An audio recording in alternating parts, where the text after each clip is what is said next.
Good evening. My name is Andie Mihalko. I live at 7 Nye Avenue in Whippany.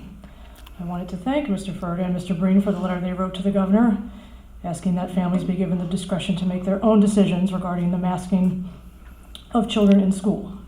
And also, like he said, why are we following a statewide plan where all the schools are under the same rules, despite different areas having different sets of circumstances and vastly different case numbers? I'm here tonight to, like many of the parents, ask the board to allow us as parents to make the decision whether or not to mask our children in school. We ask that masks be made optional so that parents who still want their child to wear a mask have that option. I'm asking at the very least that students be allowed to take off their masks at their desks when they're distanced from others and sitting behind a plastic shield. And of course, kids have been unmasked all summer. But even when there was the indoor mask mandate in New Jersey, we were still allowed to walk into a restaurant, sit down at our table, and take off our masks. I still don't understand why kids aren't allowed to take off their masks while seated at their desks. And I understand that there are parents here tonight on both sides of the issue, and I just want to say that I know that we're all here because we're concerned about our children, and we want to do what's best for our children. And I've been hearing a lot from the parents that want masks, is what about the immunocompromised kids? That all the kids need to be masked because of the immunocompromised kids. My child also has underlying medical conditions. And my father died of leukemia, and he lived with it for 10 years. He was immunocompromised for 10 years, and we never wore masks around him. There were times when he had to wear a mask, when he had to stay away from crowds after treatment, but we were never asked to wear masks. He didn't walk into a restaurant or a store and tell everyone around him that they had to put on a mask because he was immunocompromised. And not even during flu season, not even during the H1N1 pandemic of 2009.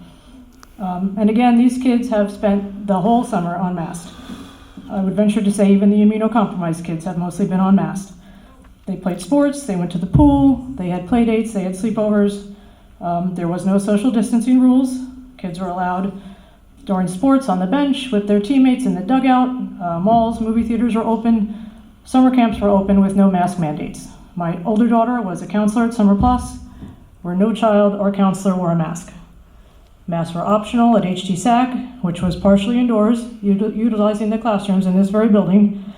Kids were divided into cohorts, and the cohorts were not distanced. The only time masks were required was on the bus ride from MJS to the B Meadow Pool. So that was 7 weeks of camp, 8 hours a day, and guess what? There was not one outbreak of COVID. There was not one case of COVID. It's also my understanding that masks were optional for children in the extended school year program at B Meadow, and there were no outbreaks there either.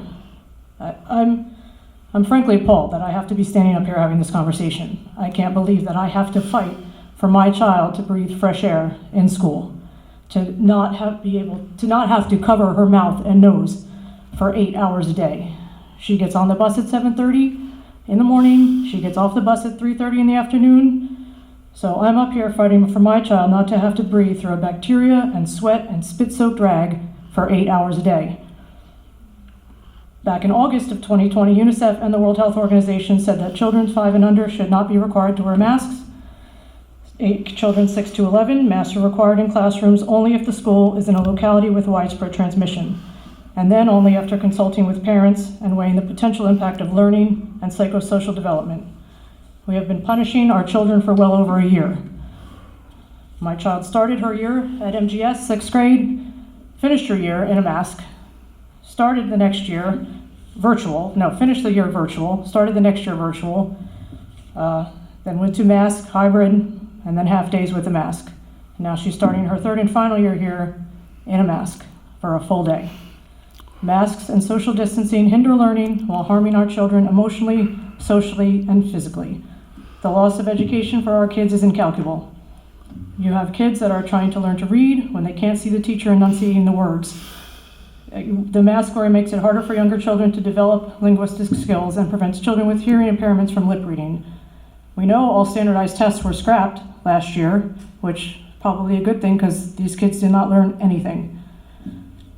The only valid argument to make for masking children is that it protects them or it protects adults. Neither is valid, neither is substantiated.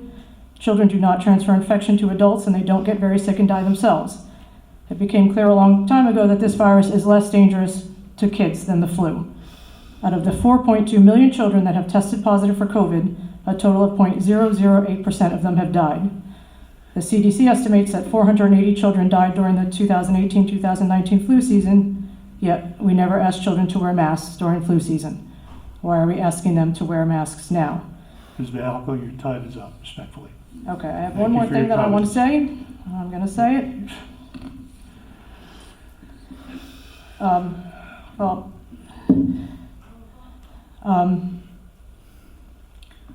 In my own children, I can cite anxiety, reluctance to go to school, unhappiness, malaise, impaired learning, headaches, sore throats, sinus infections, drowsiness, and fatigue. My kids are depressed. Depression and anxiety have gone up 300% in the last year. The CDC says that ER visits among adolescents 12 to 17 years increased 31% compared with 2019. In May of 2020, suicide attempts, ER visits among adolescents 12 to 17 for girls increased.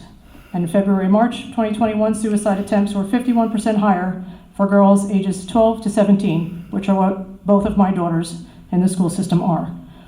So for the parents that are saying that my kid has to be masked to protect the immunocompromised kids, my question is this: how is the mental health of my child any less important than the immune health of another child?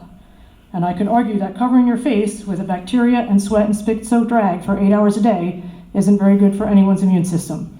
We're all here fighting for our kids, and give us choice. That's all I'm asking. Thank you.